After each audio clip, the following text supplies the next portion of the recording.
Thank you, Mr. Chairman.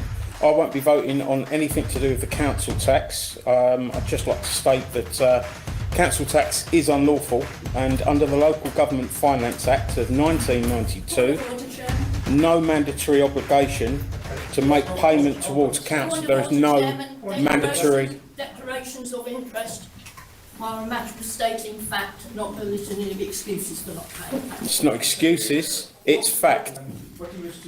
The Local Government Finance Act of 1992 evidences no mandatory obligation to make payment towards council tax. The council is under a legal obligation to prove the people are under obligation to comply with the legislation, which they cannot. Council tax is unlawful. Thank you.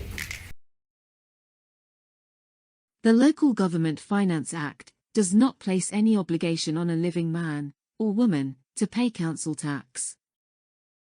The Local Government Finance Act places obligation on the local authority only, and as the provisions of the Local Government Finance Act, 1992, are not provisions of law. There is therefore no obligation in law to pay the council tax, and an individual can lawfully withhold payment of the council tax. Especially in such a case as they believe that a crime is being committed, and any money paid, in response to demands by the local municipality, will aid and abet such crime or crimes. In fact, one is obligated by law to withhold all payments in such a situation. Apparently, primary legislation, such as the Act of Wool and Mar, 1688, and the Bill of Rights, 1688, were put in place to protect the people from the corruption and greed of those in seats of power. They are primary legislation that cannot be overruled, as they are supposedly the foundations on which the British government has been structured. However, all acts and statutes are made by men in government, acting on behalf of big businesses and corporations. Any act, legislation, or ruling against the people is an act of tyranny and therefore unlawful, as well as morally corrupt. And to allow such corruption to go unchecked, and continue against the interests and welfare of the people, would only build the foundations on which fascism can be seen to thrive. A living man is not a person, which the Interpretations Act, 1978, clearly states, as do certain legal dictionaries, that a person is but a corporate entity. A corporate entity, or person, is a dead entity, a legal fiction, and cannot be a flesh and blood soul-possessing living man. Therefore consent, or contract, needs to be established, or liability proven, before a private business, such as the local municipality calling itself a council, can make such demands for payment. Otherwise it is nothing more than an extortion racket. That, however, is the legal perspective, and legal you will find is nothing more than corporate rulings.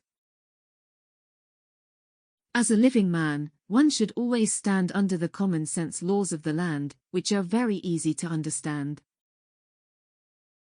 That is, to not cause harm, injury, or loss to another, and no man, regardless of their privilege, or position of power, can change these natural laws or redefine morality.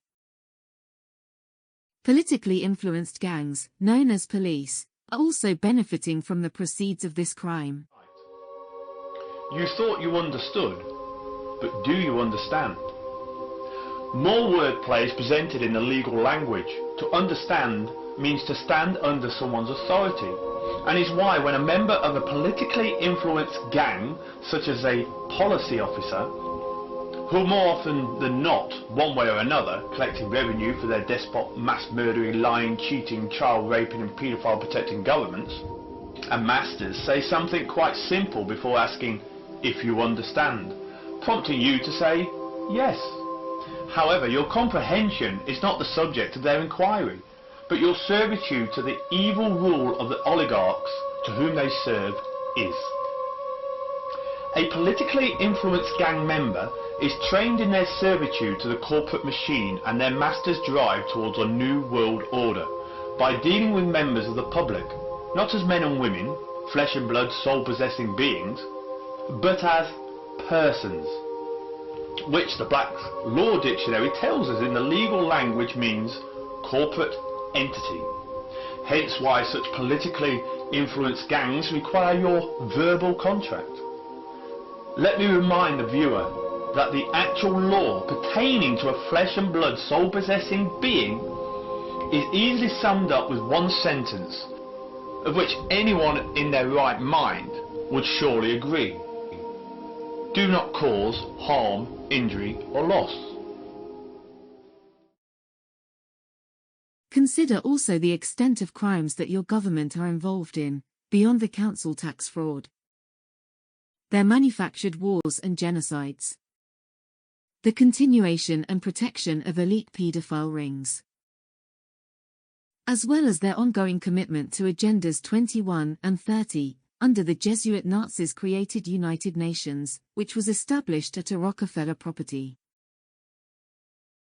The Rockefellers, as has been shown in Anarchy TV's documentary, The Story of Our Enslavement, were key financiers of both the Nazis and the communist movements,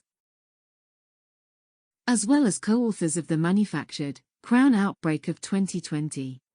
Furthermore, all local governments propagated the plandemic, and continue to give their full support, along with your money to the Rockefeller-backed climate change hoax, with its objectives to remove your property, remaining freedoms and even lives. Big wheel keep on turning, while homelessness is on the rise. Genocide in hands of government. Do you care or are you blind? Well, I heard Mr. Churchill was a racist. Well, I heard old Roosevelt much the same. But I hope governments will remember, an anarchist don't need them around anyhow. Sweet home Alabama, where the skies used to be blue. Sweet home Alabama, geoengineering's come to you. Around the world they drown their ignorance. True. We all tried to teach them the truth. Now waking up does not bother me.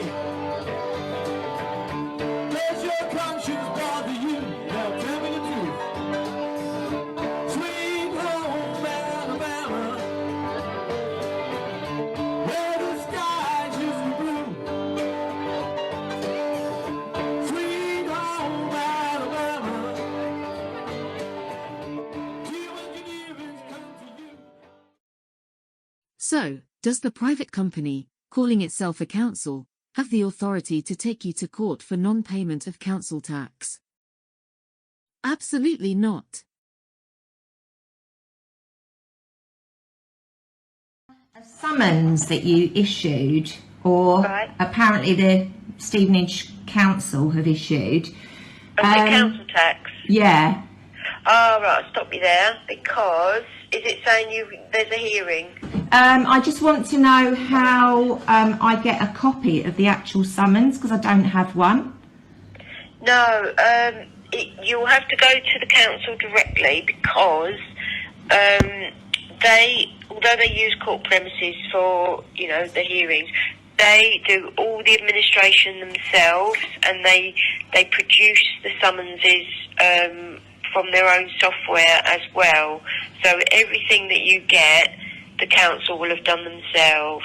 So the magistrates' court haven't sent me a summons, and it hasn't been signed by a magistrate. No, and this is a thing that comes up a lot, because some people question the legality of the document as well, because it's not been produced by the court. So the council are actually acting illegally, sending out a letterhead pretending to be North Herts Magistrates Court. You could argue that, yeah. You get this a lot. Okay, so there's no summons against me, there's no liability order against me, that has been issued by Stevenage Magistrates Court? No, it may have been issued. See, they do issue liability orders, but again, I've never actually seen one. Right. And okay. I have looked, believe me, and I don't know. So I think it's all it's all down to the councils. Lovely. So that would be something you might get like your MP to have a look at that, because this happens so many times. Naughty, eh? And I don't know why. It's as if it's a tactic. Yeah. Okay. All right. Thank you so much for your help. You're welcome. Thank okay you. Then. Bye. Bye-bye.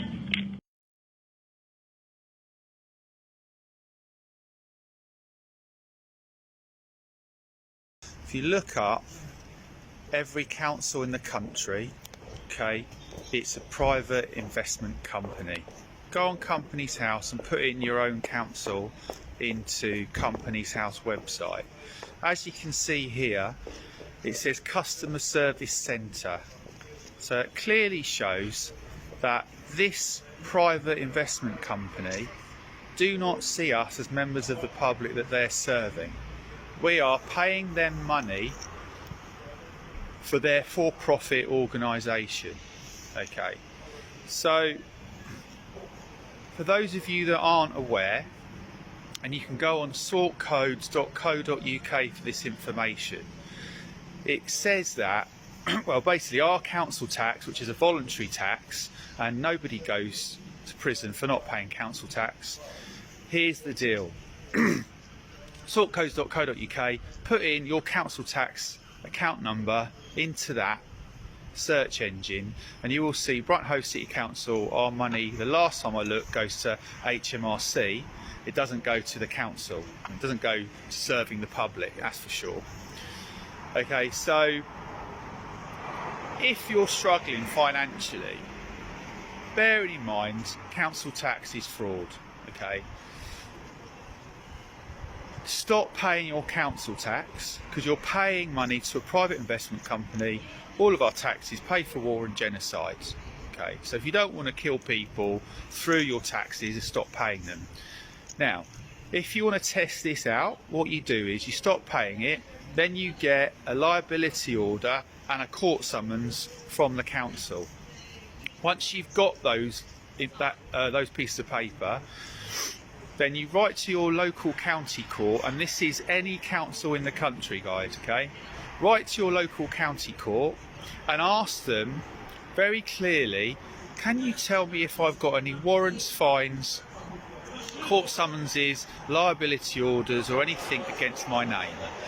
When they write back to you, your county court, and they say no, that proves that your council have committed fraud, because they've just made up a liability order that is not from a court. They have made up their own piece of paper, and that is fraud. Okay, so then you'll have them banged to rights for fraud, and that's every council in the country, guys. Yeah. Can the local municipality lawfully take money from your wages? Again, no, they cannot. Remember, as has been shown, they are committing fraud. Now, it says here, when we deal with the next act, it says courts with powers to attach earnings.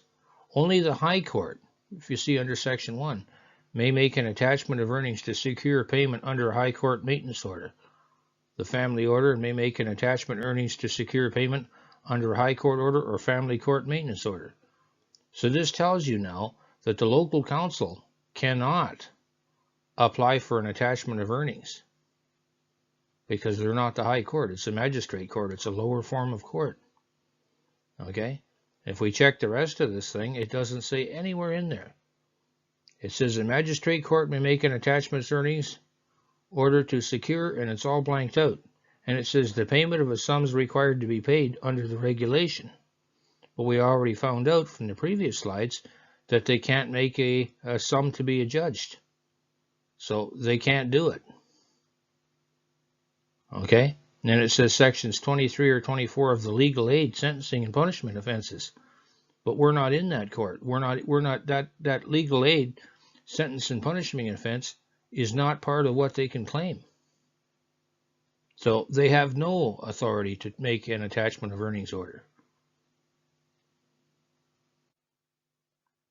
Now, if we also look under the Employment Rights Act 1996, rights not to be suffered by unauthorized deductions. So the Employment Rights Act also protects a person's rights to not have their wages garnished as a result of an unlawful or illegal court order. Dealing with debt collection goons. The private company for profit, calling itself a council, will eventually hire a private debt company, who are not court-appointed bailiffs, and therefore have no authority. Unless you give them authority. I do not open their letters to begin with. I look up the return address, on the back of the envelope, to identify who it is from.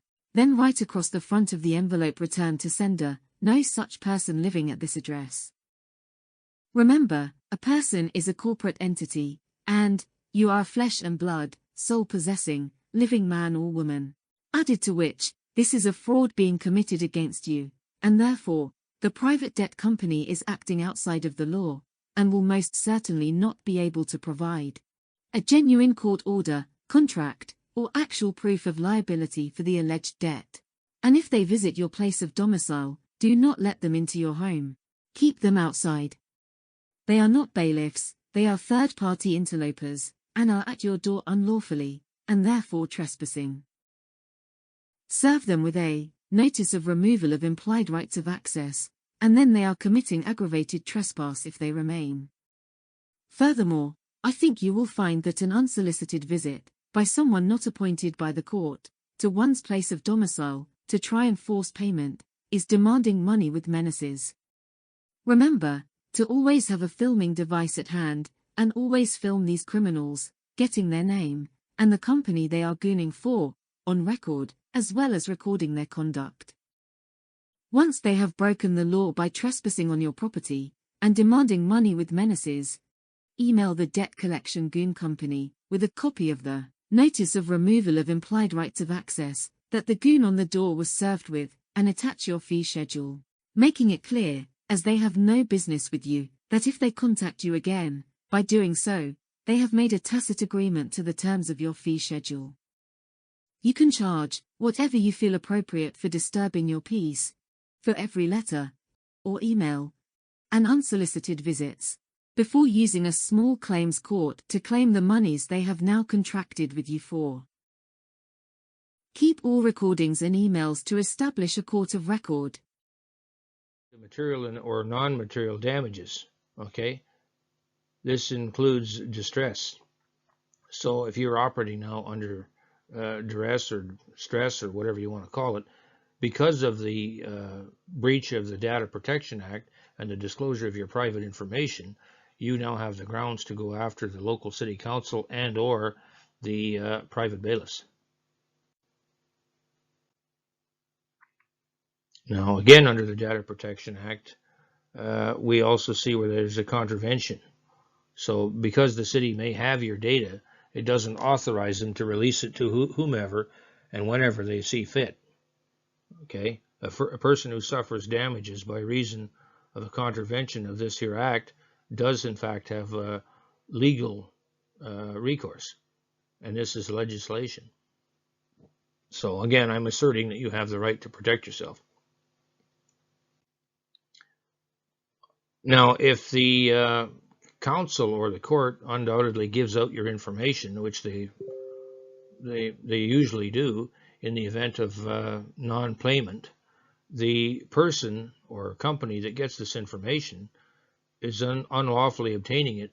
They're unlawfully obtaining your private data. And if they use that data to then try and seize your vehicle or harass you or visit you unwanted or whatever, you have a recourse now against that private bailiff, because they now know, or they will if you follow my protocol, which is outlined in the book, they will then know that they're breaking the law. And so ignorance of the law is no excuse is a common legal maxim.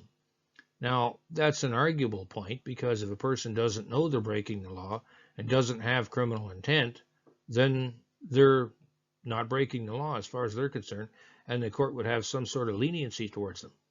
However, if you were to write a letter clearly outlining the deficiencies within the court system and within the proceedings, and how it's a violation of your rights or whichever that you wish to assert, and they knowingly do it anyway, this ignorance of the law excuse that they're going to try and come up with doesn't hold any scrutiny, right? Because you've told them.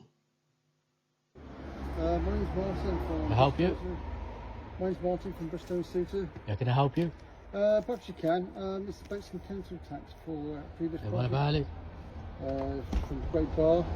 Say again? For Sandwell Council. What about it? We've obviously had the plus it's outstanding. You received the email last Thursday? Not myself personally, Yeah. but the office might have done. You sent me an unsigned email? I didn't send them personally myself. I got an email from you, Martin Clapton. That'd be from the office. Did you send the email? I didn't send them personally myself. I sent it from You the didn't office. send one in personally yourself. No, I sent it from Well, the the email office. says, I am Martin Clapton. Yeah, they says that what it is. They send a text out to say to people, my name's Martin Clapton. Right, Castle Doctrine. You heard of Castle Doctrine? An Englishman's home is his castle. And we would yeah, defend I that. believe in that. But there you go. Right, so you need to remove yourself off this property right now. Okay, perhaps you want to give me a call instead then. Say that again? Perhaps you want to give me a ring instead, then we can arrange Why an do I arrangement need to for give you a ring? Well, we can make an arrangement for you. You don't need to make any arrangements. You're a private third-party interloper. Have you got the deed of assignment from Sandwell Council that I requested in the email that I sent to you last Thursday? Somebody sent me an email. You've not got a deed of assignment from Sandwell Someone Council. sent me an email. It's one company giving another company an assignment of work. If you haven't got that, which should be signed by two people as per the Companies Act 2006 Yeah, we do that as well. Yeah, we do that as which well. you're now in breach of because you haven't got it, which I No, we haven't got specifically it. requested in that Well, the email that I company's sent got to it, you we've last got it, Thursday. yeah. Right, and I make Of course it we've clear, got this is being recorded now, and we will use every media that we've got at our disposal. Yeah. You attend this property again, you'll be removed by force. I'm not being rude to you, right? No, I made you're that not rude clear to me. in an email, all right? Mm. And to your director, who's been formally charged with fraud and malfeasance in the office of Bristol one's and that? Suter. Richard Suter. He's not director anymore. Say that again? Not director anymore. Say that again? What's the director anymore? He's not a director anymore. It's funny because his email's still active. Alright, so if you're going to make claims like that, be very careful because his email's still active with that company. And I'll go check company's house. If I find out that you've made a false claim, We have got other directors and so on like that. I'm still running the company. We are allowed by the council. They give us the authority to send councils your can't property. give you any authority. Council's a building. Alright, so you need to give me the name of the individual who gave you authority to act on behalf of Sandwell. Well, it's the Sandwell Council that Have have you to got do the that. deed of assignment? That's basically what it is. Have you got the deed of assignment from Sandwell Metropolitan Borough Yeah, Council? we've got that, yeah. You have got it. We have got it, yeah. Can I see it then? Yeah, what's with us, yeah? Have you got the deed of assignment? Yeah, I can show you it, yeah. Is that material evidence of fraud that you've got in your hand That's as not well? material evidence of fraud. Has it been signed? It's been signed by me. It's been signed. It's signed for me for you to Alright, contact so me you'll to be make an personally arrangement. liable. So you want to pay your bills? It's not a bill. Council tax is a bill. Council tax is Everybody not a has to bill. pay It's a it. demand. It's two different Everybody things. has If to it was pay a council bill, tax. then if it was a bill, it would fall under the Bills of Exchange Act 1882, No. wouldn't it? It's a bill because It's not a bill, it's a demand. It's been passed by the government in It's a 1991 bill. to pay council tax each year. Government acts our company policy of HM Parliament as a government PLC. I don't work for that company. Okay. You've got a lot of learning to do, my friend. Please do not come on this property again. All right? Please do not come on this property again. You've been recorded. Council tax from a previous property, okay? Say that again. You owe the council tax from a previous Council property. tax is not a bill, it's a You demand. don't pay for this one either. Right, and even if it was a bill, right, it's a private company. I've got no contract with Sandwell Metropolitan Borough Council, right? And the solicitor for that council has also been formally charged with fraud and malfeasance. So what's going to happen now? I will email you again to the client's web email address that you emailed me off, right? Notifying you of what's going to happen formally if you step on this property again. All right? Thank you and have a nice day. Bye-bye. In 1990, the British public made it absolutely clear that they were opposed to the government's new tax on the public, which was known at the time as the poll tax. But the voice of the people, as usual, was ignored, and the poll tax was brought in with the new name, council tax. Which, as you have seen for yourselves, is both unlawful and illegal, and tantamount to being nothing more than an extortion racket by private companies to finance ongoing crimes.